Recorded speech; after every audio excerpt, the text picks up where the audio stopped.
ពុសាសន៍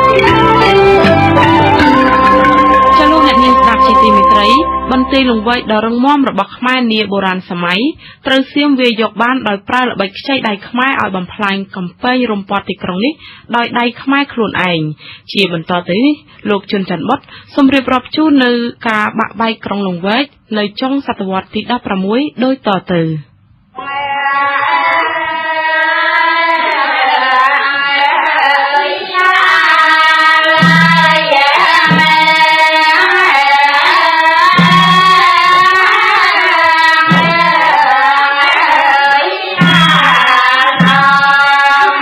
ក្រោយពេលដែលព្រះបាទមហិន្ទរាជាព្រះសត្ថាដាក់រាជសម្បត្តិព្រះអង្គទ្រង់អភិសេកព្រះរាជបុត្រជាបងព្រះនាមព្រះជ័យជេដ្ឋាដែលមានព្រះជន្ម11ព្រះវស្សាឲ្យឡើងសោយរាជស្នងដែលមានព្រះនាមក្នុងរាជថាព្រះបាទសម្ដេចព្រះរាជាអង្គការព្រះជ័យជេដ្ឋារាមាធិបតីដែលអ្នកប្រវត្តិវិទូច្រើនហៅថាព្រះជ័យជេដ្ឋាទី1ដោយព្រះជ័យជេដ្ឋាធិបតីទ្រង់នៅក្មេងពេកអំណាចទាំងអស់ត្រូវស្ថិតក្នុងកណ្ដាប់ដៃរបស់ព្រះឧបយោរាជានុសិទ្ធគឺព្រះមហិន្ទរាជាព្រះសត្ថាជាព្រះបិតាព្រះអង្គដដែលឯកសារពងសាវតាមហាបុរសខ្មែរសរសេរថាដោយសារការប្រព្រឹត្តអំពើមិនសមរម្យមានការរំលាយព្រះពុទ្ធបដិមានិងលើកកូនក្មេងឲ្យសោយរាជគ្រប់គ្រងព្រះនគរដូច្នេះការក្តៅក្រហាយក៏កើតមានឡើងហើយបង្កជាភាពវឹកវរចលាចលគ្រប់ទីកន្លែងក្នុងព្រះនគរព្រះរាជពងសាវតាបន្តថាប្រផ្នូលអាក្រក់បានកើតមាននៅគ្រប់ទិសទីព្រះខ័នឡើងស្នឹមតាំងពីត្រីសូរហូតដល់គល់ទាំងសងខាងអាងទឹកសម្រាប់ព្រះមហាក្សត្រនៅភូមិបាណន់ខេត្តបាត់ដំបងរីងហួតអស់រលីងទឹកសម្រាប់មន្ត្រីល្អក់ខាប់ខួរឯទឹកសម្រាប់រាជឡើងក្រហមច្រាលដូចឈាមដំបូកឃ្លាំងមឿងនៅខេត្តពោធិ៍សាត់ប្រែរិចរិលអស់ព្រះអត្តរស់ក្នុងវត្តព្រះពុទ្ធលីលក្ខខេត្តបរិបូរ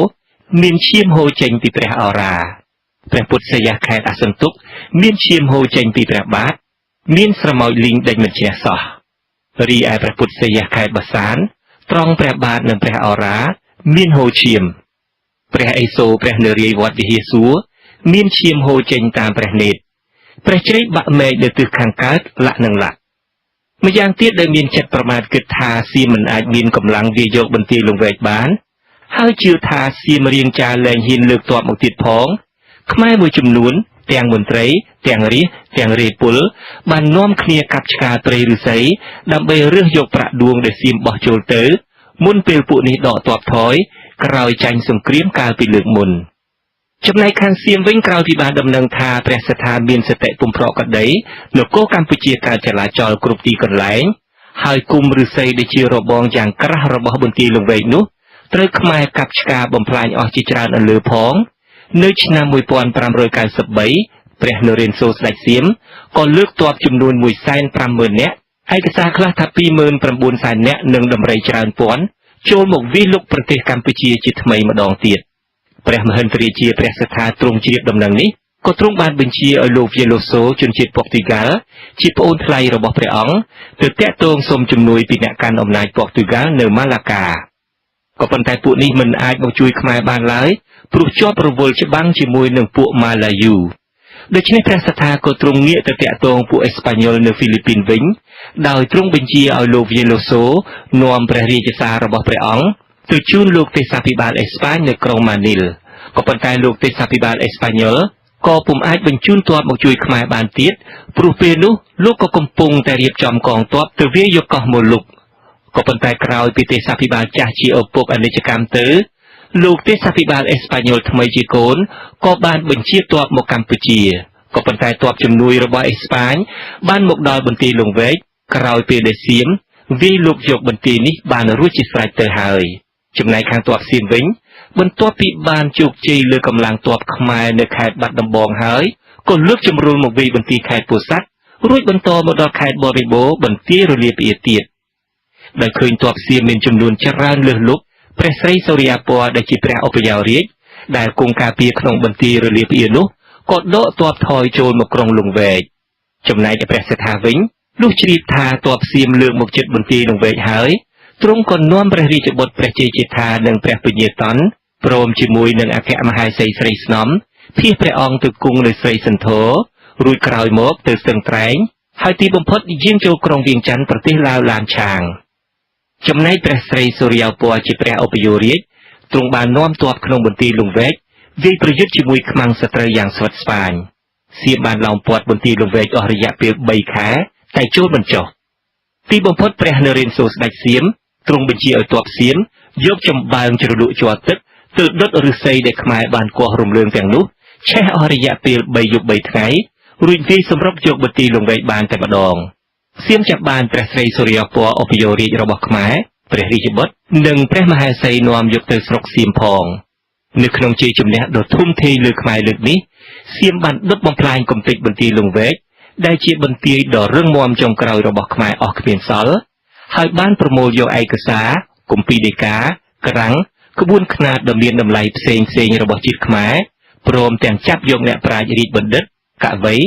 សិល្បករជាច្រើនព្រមទាំងបដិមាព្រះគោព្រះកែវជាទីសក្ការៈរបស់ខ្មែរនិងបានគៀគ្រួខ្មែរវល់សែនអ្នកវាយបង្ខំយកទៅស្រុកសៀមផងចំណែកខាងព្រះមហិន្ទ្រាជាព្រះសិទ្ធានិងព្រះជ័យជេដ្ឋាជាព្រះរាជបុត្រដែលទ្រង់ភៀសខ្លួនទៅស្ទឹងត្រែងរួចទៅប្រទេសឡាវឡានឆាងនោះទ្រង់មានជំងឺចាញ់ហើយជួបទីវង្គតទាំងពីរព្រះអង្គនៅទីនោះក្នុងឆ្នាំនោះទៅ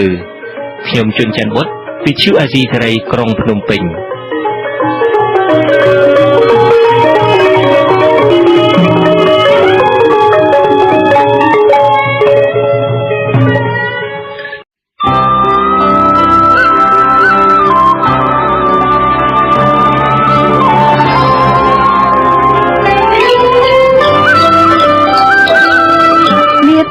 ប្រវត្តិសាស្ត្រប្រទេសសៀមបានប្រើល្បិចបាចប្រាក់ដួងចូលក្នុងព្រៃឫស្សីនៃបន្ទាយលង្វែកដើម្បីខ្ចីដៃខ្មែរឲ្យកាប់បំផ្លាញព្រៃឫស្សីរើសយកប្រាក់ដួងនោះគឺដោយសារមូលហេតុនេះសៀមអាចវាយលុកចូលបន្ទាយលង្វែកបាននៅគ្រិស្តសករាជ1593ក៏ប៉ុន្តែសៀមកាន់កាប់បន្ទាយនេះបានប្រហែលតែ1ឆ្នាំប៉ុណ្ណោះក្រោមការដឹកនាំរបស់ព្រះបាទរាមាជើងព្រៃខ្មែរក៏វាយដណ្ដើមបន្ទាយលង្វែកមកវិញបាននៅឆ្នាំ1594ជាបន្តទៅទៀតនេះលោកជុនច័ន្ទបុត្រសូមរៀបរាប់នៅព្រឹត្តិការណ៍នេះជូនលោកអ្នកស្ដាប់ដូចតទៅ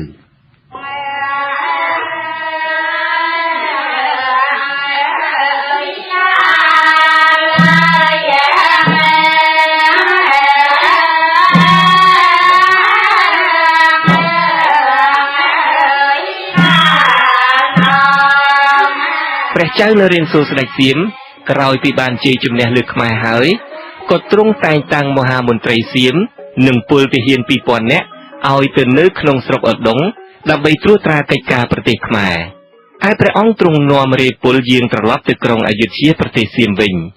ពេលនោះសម្ដេចព្រះរាមាធិបតីអង្គនៅខេត្តជើងព្រៃ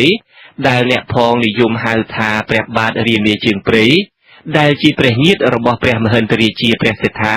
ទ្រង់បានកេណ្ឌទ័ពទៅវាយកម្ចាត់ពួកសៀមនៅឧដុង្គនោះឲ្យបរាជ័យហើយដកទ័ពរត់ត្រឡប់ទៅស្រុកវិញអស់ក្នុងឆ្នាំ1594នៃគ្រិស្តសករាជបន្ទាប់មកព្រះអង្គក៏ទ្រង់ឡើងគ្រងរាជ្យនៅរាជធានីស្រីសន្ធរដោយមានព្រះនាមក្នុងរាជថាព្រះរាមាធិបតីបរមរាជាធិរាជព្រះរាមាធិបតីព្រះរាមជើងព្រៃទ្រង់បានគ្រងរាជ្យតែ3ឆ្នាំប៉ុណ្ណោះក្នុងខែមករាឆ្នាំ1596លោកវាយលោកសូជាប្អូនថ្លៃព្រះសិទ្ធានិងស្ម័គ្របកពួកដែលឯកសារខ្លះថាបានទៅស្រុកកំណើតតែឯកសារខ្លះទៀតថាត្រូវបានព្រះមហិន្ទ្រាជាព្រះសិទ្ធាបញ្ជាឲ្យទៅសុំជំនួយពីលោកទេសាភិបាលអេស្ប៉ាញ៉ុលនៅហ្វីលីពីនបានត្រឡប់មកប្រទេសកម្ពុជាវិញដោយនាំទាំងកម្លាំងទ័ពជំនួយមួយចំនួនមកផងពេលមកដល់វាយលោកសូដឹងថាក្រុងលង្វែកបានត្រូវវាយបែកដោយទ័ពសៀមរួចទៅហើយព្រះមហិន្ទ្រាជាព្រះសិទ្ធានិងព្រះរាជវង្សមួយចំនួនទ្រង់បានភៀសខ្លួនទៅប្រទេសលាវហើយមានព្រះរាជាថ្មីគឺរាមាជើងព្រៃបានឡើងសោយរាជ្យនៅប្រទេសខ្មែរដូច្នោះក៏មានការអាក់អន់ស្រពន់ចិត្តជាខ្លាំងគាត់ជួនជាខែមេសានៃឆ្នាំនោះមានចំនួនរវាងពួកឈ្មួញចិននិងពួកទាហានជើងទឹកអេស្ប៉ាញ៉ុលបានកើតឡើងហើយដែលបានធ្វើឲ្យឈ្មួញចិនប្រមាណ100នាក់ស្លាប់រួចទំនិញទាំងអស់របស់ចិនត្រូវរឹបអូសនោះលោកវាយឡូសូបានសូមអនុញ្ញាតពីព្រះរាមាជើងព្រៃដើម្បីចូលគាល់ហើយបកស្រាយបំភ្លឺព្រះអង្គអំពីបុព្វហេតុដែលកើតមាននោះក៏ប៉ុន្តែព្រះរាមាជើងព្រៃទ្រង់បានដាក់លក្ខខណ្ឌថាទាល់តែពួកអេស្ប៉ាញ៉ុលសងទំនិញទាំងអស់ទៅពួកចិនសិន ទើបព្រះអង្គអនុញ្ញាតឲ្យចូលជួបបាន